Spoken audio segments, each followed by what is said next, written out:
Hello mga ka-friends, mga ka-tiktokers. Yan na, busy muna tayo. Linis po kami ng tangtap. Kasi sobrang dumi na yung tangtap namin mga ka-tiktokers. Yan po, nagpipintura na si ako. Sa generator number 2 na ako.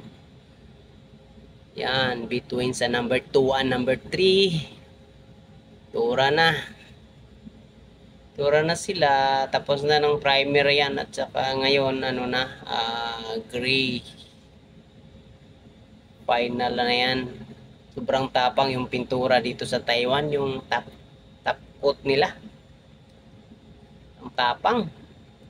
Kailangan mo talaga mag mask kasi sobrang tapang yung pintura nila dito.